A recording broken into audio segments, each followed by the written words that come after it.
You're about to hear how a simple parking spot dispute in Silverwood Estates, Lakewood, Colorado, ignited into a full-blown showdown. An overzealous HOA president, 3 petty violations, a midwinter blizzard tow, a police visit, a dramatic board meeting, a recall election, an embezzlement scandal, courtroom scenes, and a community reborn. If you love true tales of standing up to power, like and subscribe for more. My name is Franklin Calloway, and from the day I moved into Townhouse 47B, Deborah Patterson, the HOA president, made clear she'd micromanage every detail of our community. Our first clash came the first weekend of my move.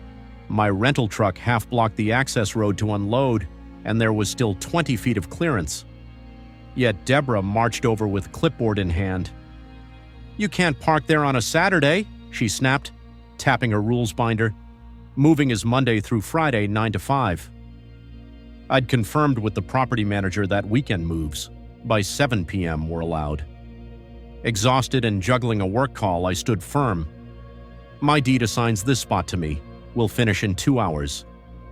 She declared, "I make the rules," and refused to budge. That standoff set the tone. Within weeks, I'd received 3 $50 fines.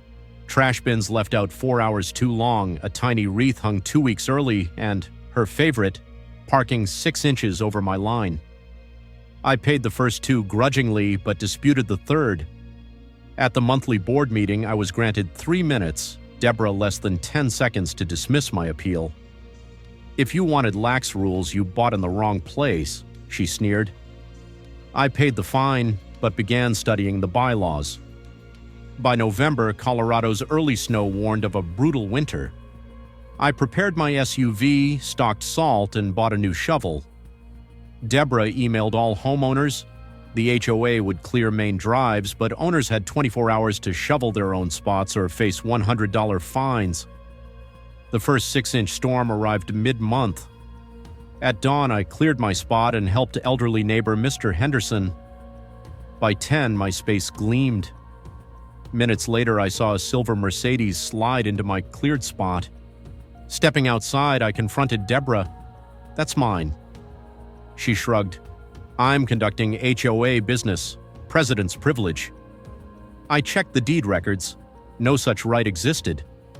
Her SUV stayed all day, forcing me to park 3 buildings away. The non-emergency police said it was a civil matter. The next morning, her car was gone, but only until the next snowfall. Every whiteout, every shovel scrape, she'd swoop in. I photographed timestamps, emailed the board, got a form letter saying, "Resolve amicably," but she was both judge and party, neighbors whispered. The Mortons lost $1,000 in legal fees defending a backyard garden. Mr. Henderson wouldn't speak up after she fined him for painting shutters the wrong cream. I tried reason, certified letters, polite requests. She answered with harassment violations. Then came the forecast. 2 feet of snow, wind gusts over 40 miles per hour, a state of emergency and travel ban declared by Governor Jared Polis. I stocked firewood, groceries, and decided if she parked in my spot during the blizzard, I'd tow her. When the storm hit, visibility plunged. By 2 p.m., over a foot lay everywhere, and emergency crews paused until conditions improved. Yet I watched through my frosted window as Deborah's Mercedes carved a path to my space and abandoned itself there. My blood boiled. I reached Rocky Mountain Towing. Only heavy-duty emergency calls were running. "Is it blocking emergency access?" the dispatcher asked. "Yes, my deeded spot is unreachable," I said. Faxed my deed copy and HOA records, agreed to the $200 tow fee and storage charges, and waited. At 6 p.m., after nearly 18 inches of snow, a burly driver named Mike arrived, chains rattling. He inspected the Mercedes buried chest high. Minutes later, he hoisted her onto his flatbed. Deborah emerged from the clubhouse, furious, arms flailing in the whiteout. "What are you doing?" she screamed at Mike. He pointed to my signed authorization. "Owner requested the tow. Parking in a privately assigned spot is unauthorized." She raged at me. "I'll ruin you." He handed her a towing card, $200 plus $50 a day, Golden, Colorado. With a final glare, she stalked off. I went inside, shaking. I just sparked a war, but during a blizzard, I'd drawn my line. The next afternoon, Officer Patricia Martinez and Officer James Walker knocked on my door. Deborah claimed I'd endangered her in a storm.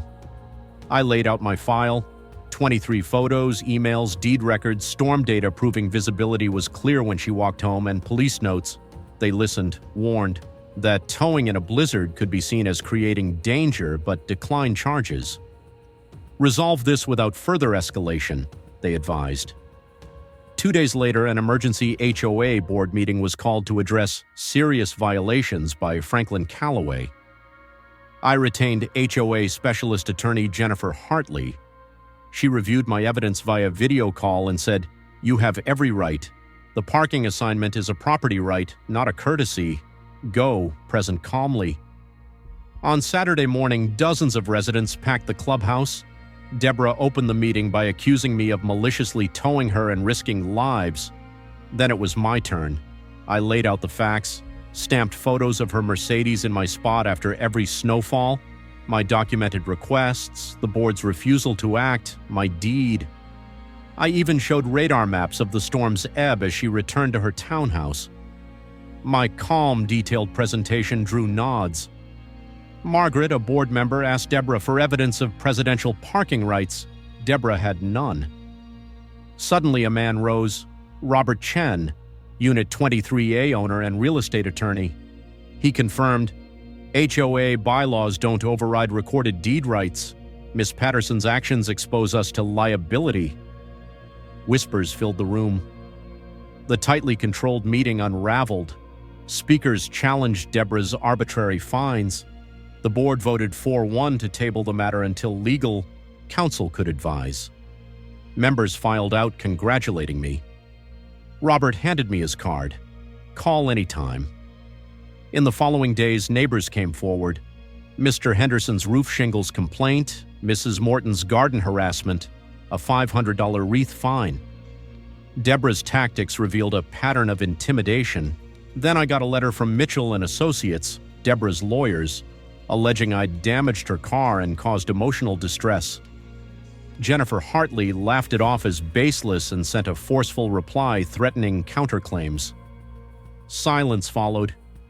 Next came new emergency parking rules. All cars had to be registered in 7 days or face immediate towing, clearly aimed at me.